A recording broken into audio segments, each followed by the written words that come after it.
Today I was going to make a video about tax rates and how they've changed over the last 70 years.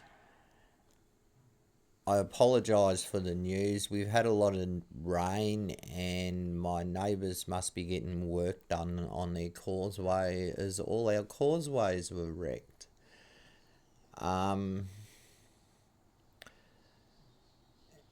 And the birds chirping, I can't apologise for them. But anyway, in doing research for that, I came across a report released in January by Anglicare.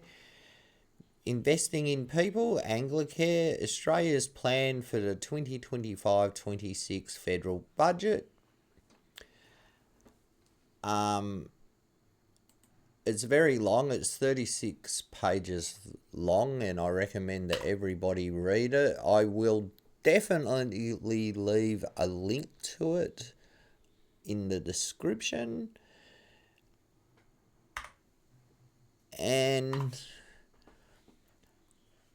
so I've just highlighted some things in it. Part 1, creating a fairer tax system. Australia has a two-class tax system where some people have the financial means to access generous deductions and subsidies to lower their tax, and others do not. Tax concessions aimed at investors have allowed the wealthy to accumulate more property, assets and wealth. Like I said, it's very long, but I think that's an important statement. Their recommendation for that: Anglicare Australia recommends implementing fairer and simpler tax concessions for superannuation contributions. All tax concessions for super contributions, including the 15% employer contribution tax rate, deductions for contributions and rebates for contributions by low income earners, and for spouses, should be replaced by an annual refundable rebate paid into the fund, capped at the contribution level, suffice to support an acceptable retirement income for a typical worker. I'm not educated enough. I left school at 13 to understand what that even means. One of the things they want to do is reform the treatment of tax and investment shares. I do understand what that means, by the way. I'm just not educated enough to explain it. Anglicare Australia has found that holdings in shares, trusts and other financial assets have grown over the last 20 years.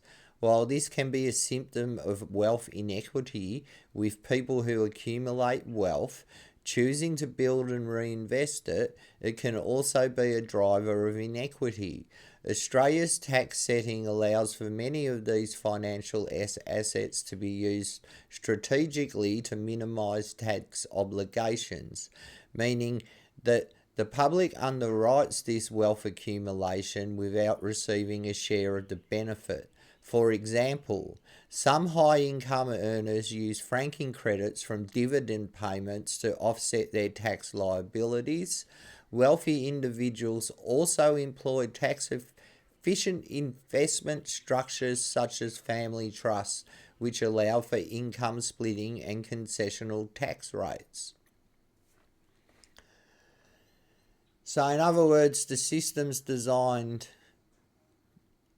so that the wealth transfer goes up the ladder and not down the ladder, as if and that's what tax was designed to do. And that's one of the things I want to point out with this video. I personally believe, and it's my belief, you don't have to have it. I'm not asking anyone to have it. But when you form your beliefs, it'd be good if people thought about these things. One of the main purposes of tax, especially seeing we have a fiat government, a fiat money system. Again, I stress I left school at 13 and I'm not very good at explaining these things.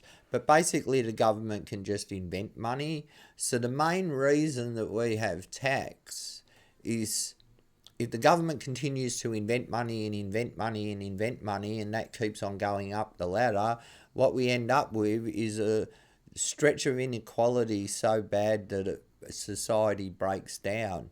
Youth crime rate, anybody? Um, so if the main purpose for tax is to transfer money from the very rich down the ladder so that that money can then, because money always goes up the ladder, it's a protection from societal breakdown is one of the main reasons we have tax. And this report from Anglicare basically says what I believe, which is why I'm showing it to you. Just remember, we're all biased. Everybody's biased. Being biased, well, that's what we are. Like, I don't profess to be anything else. One of my greatest goals is to convince people that everybody should be at least getting the Henderson poverty line, and that's where this report ends up.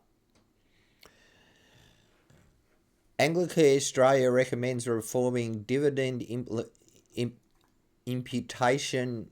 Oh yeah, I have reading problems too. Dividend imputation to end tax loopholes that benefit wealthy Australians, ending the practice of paying cash refunds for people who have managed to reduce their tax rate to zero and pay no income tax.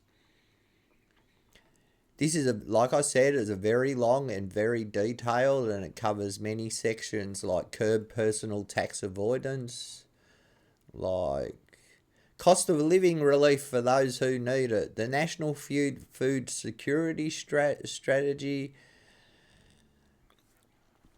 Now, one of the reasons Anglicare writes reports is to get more money from government. I think that's why I've redlined this. But on this, I've got to give Anglicare credit. There's 3 other reports that I've just downloaded from Anglicare as well. I'll give them credit. They're pushing for people to have the Henderson poverty line, and not many people in their field is explicitly using the Henderson poverty line as a mark of poverty, when that's the government poverty line. That's what poverty is in this country. We mark it as the Henderson poverty line. Anglicare Australia recommends that the Australian government develop a national food security strategy in consultation and partnership with the social security sector to improve access to healthy foods and people on low incomes.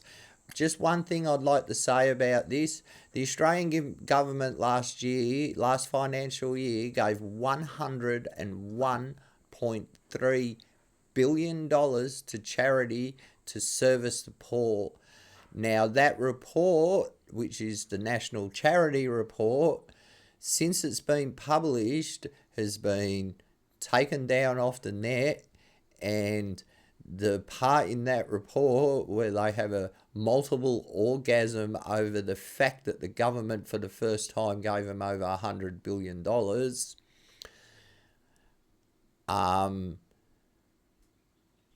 they put in an explainer in, and now when you look at it online, there's a community note, and I don't know who in the community did it, so obviously that community note, it's on Google, so I'm not sure if that's exactly what a community note is, but I think it is. I'm an old fart, like I really can't be bothered with all that.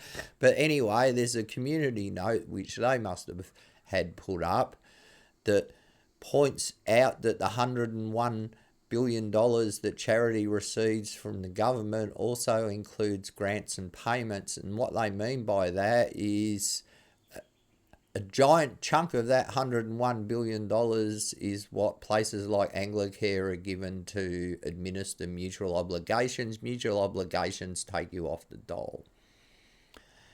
So when you read reports from Anglicare, just remember that they're also responsible for kicking people off the dole.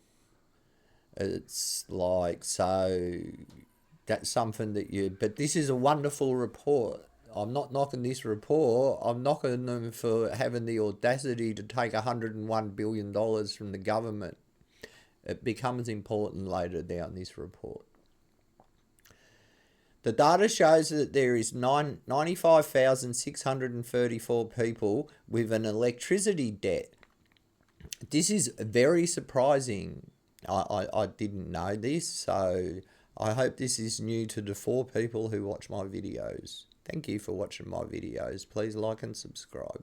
Subscribe, please. I don't have any subscribers. Maybe that's why no one gets to see them. The data shows that there are 95,634. I don't know how 634. It's very exact. People with an electricity debt on a hardship program. There is an increase of 30% on the previous year. That's pretty massive. With an average debt for this cohort being 1,762. For more than half of those on hardship program with an energy debt, they are on Centrelink payments or have a low income healthcare card.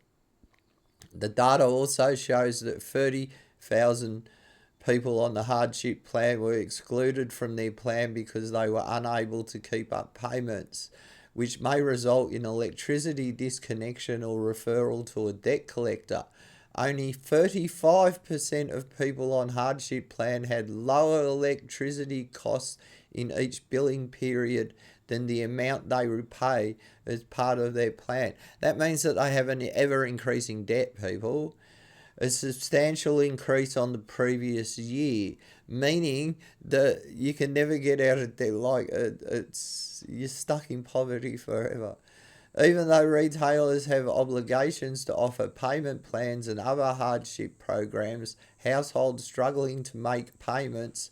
For many low-income households, ongoing financial hardship makes it increasingly difficult to make any noticeable difference to their debt. Anglicare supports, this is their recommendations about that. Anglicare supports calls for the Renewal Australia All Coalition.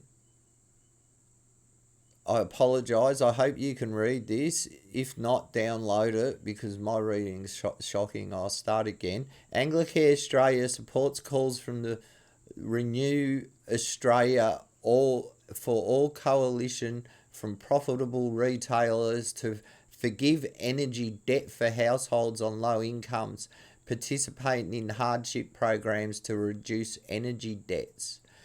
Anglicare, so those debts must be a liability on the electricity company's books, which means they can borrow money on that liability.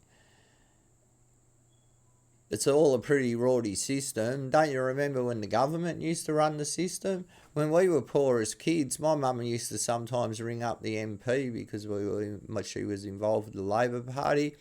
And our local MP would just ring up the SEC and say, look, this lady needs a break on her electricity. And they'd waive that bill because the government owned it. And because the government owned the electricity, everything from supplying it to your home to making it at Lu Yang B, they didn't have to make a profit. They only had to make enough money to keep the thing running and to keep the upkeep and to upgrade the system.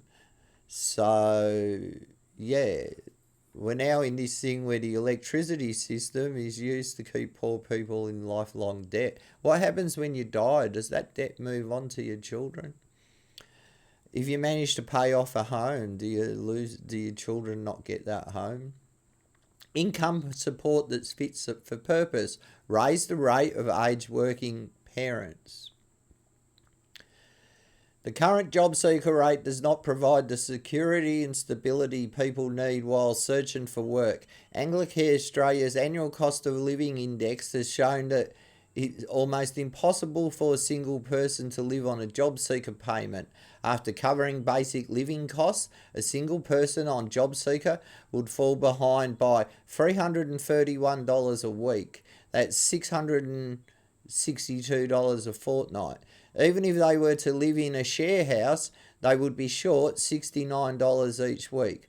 This is important to note as the largest cohort of people on job seeker payment are over the age of 45 and may find it difficult to access and live in shared accommodation. Poverty scars people, scars that carry well into the future. The Bank West Curtin Economics Centre Child Poverty in Australia 2024 report compared the life outcomes of young people who grew up in poverty to those that did not. In doing so, it revealed that people who grew up in poverty were up to 11% less likely to secure future employment and up to 8% more likely to remain in poverty as an adult compared to their peers who did not grow up in poverty. They were also more likely to experience long-term mental health, such as nervousness, unhappiness, or up to 10 years after leaving home. This demonstrates the scale of economic return for raising income supports payments above the poverty line, as well as entangling poverty social, psychological, and health benefits from doing so. And what that says is exactly what I always say. If we pay above the Henderson poverty line, you can do everything from reducing gaps, reducing youth crime, reducing the mental health epidemic that we have in our youth today. Why is our youth all broken? Is it because over 30% of the country's parents are living in poverty, meaning those youth are living in poverty? Tax is how we fix these things, people. We tax the rich and we transfer the wealth down. And it's like, oh, they get money for nothing. No, they go and buy things like food and that money goes up the system. That's how the system's meant to work. The problem is that the rich have too much power in Parliament. So they broke the system so it works for them and doesn't work for 90% of the country. Even if I have people who are public servants, friends who are public servants who are buying homes who are living in poverty. In 55 years of life, I've never heard of public servants living in poverty. They're the lucky ones. Public servants are the people who come from the gutter where I come from, who are really, really, really good at school and get the magic opportunity to jump into the public service because there's only select times that can happen. Like Labor government's just come into power, they've really boosted public service. Hopefully those people have jobs for life. And hopefully a certain chunk of those people come from where I come from, but were really good at school and all that stuff. So they've got all the grades and they've got the knowledge. And then hopefully people from the gutter where I come from actually work in the public service so that when they have to deal with people like me, when I come to the desk and go, why the hell's me dole cut off? They have a bit of understanding. But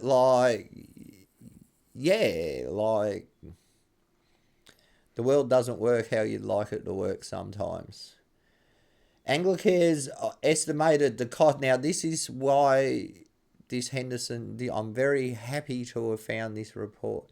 Anglicare Australia has estimated the cost of increasing the rate of job seeker and other working wage payments, as was done in 2020, 2021. That was Scott Morrison, one of the most, I don't know whether the right word's ironic, but one of the most strangest things that show maybe we might be living in a simulation is the fact that prick Scott Morrison is the person who lowered childhood poverty for a very short time, more than anybody else in Australia's history, even more than Bob Hawke. The difference with Bob Hawke, it stuck. It stuck until Scott Morrison and Malcolm Turnbull and Tony Headbutt Abbott got in power, and then all of a sudden childhood poverty went through the roof, and even under Labor today, it's still going through the roof. Based on assumptions that the Parliamentary Budget Office raising the rate of job seeker payment, carer payment, and parenting payment single to the Henderson poverty line would cost around $111 billion by 2033-34. Now, this is where my thing about how much money we give charity to service the poor is really important. We give charity $101 billion to service the poor a year. So that costs $10 billion. At the moment, we're paying, I'm not sure. They're really dodgy on figures, right? So I can go to the charity sector and I can get a figure of $101 billion that the charity gets for servicing the poor, but I can't get a breakdown of that. So then I go to the federal budget and I looked at the lines in the budget, and a line for how much money we give charity is not in the budget. Right, so I don't have the research skills to actually go through that line by line by line by line and actually work out how much money is being paid for mutual, how much money is getting paid for mutual obligations. That's a mystery. It really is, eh? Go find out. Go have a look. You won't be able. All the 4 people who watch me, go have a look. I really appreciate that 4 people watch me. But yeah, I'll get onto this. My video must be getting long. Anglicare Australia has estimated the cost of it is $111 billion to increase it by 2034. This is considerably less than the cost of the expected cost of the tax concessions for housing investors over the same period, which is also important because their idea of finding the money for this, because one of the problems you get when you say that poor people should get money is rich people turn around and go, well, where's the money coming from, arsehole? So you've always got to have a policy in your back pocket. Just like I've got a housing policy in my back pocket. At all times I've got a housing policy because people ask me for a solution. Eventually you got to go find one. Well, these people, I'll give them credit. They found a solution, and their solution is to get it off the rich people. My solution is to get it off them. 2 slightly different solutions, but which would have forecast the parliamentary budget to cost $165 billion. So yeah, what they're offering saves the government $40 billion a year for 2033-34 budget. Around 1.4 million Australian adults would benefit from this change. In addition to the adult recipients, almost 840,000 children have a parent receiving one of these. What they're saying is the children will be lifted out of poverty. Raising payments above the poverty line, because it's the poverty line. Raising payments above the poverty line is both financially necessarily and morally imperative. I don't know how we ever, on a moral level, ever got people below the poverty line, but I'll tell you what, I'm sick of living below it. Anglicare Australia recommends raising the rates of all social security payments above the Henderson poverty line. Given points, about time someone got off the bloody gravy train and started telling the government that, yeah, people are too effing poor and the only way to fix that is to pay them above the poverty line. I'm going to end my video now because it's 25 minutes long, and I hope it wasn't too boring. Everybody have a safe day. Everybody in Brisbane have a safe day. And remember, if you're entitled to the redress scheme, chances are you'll win a civil lawsuit. Your payments will be a lot more when you win that civil lawsuit. Go and see Arnold, Thomas and Becker. Give them a phone call. If they can't help you, they'll recommend somebody who can, or tell you straight up that you should go redress. But I've never met somebody who's gone redressed that wouldn't have won a civil lawsuit. Everybody stay safe. I'll try and get another video out tomorrow. Goodbye.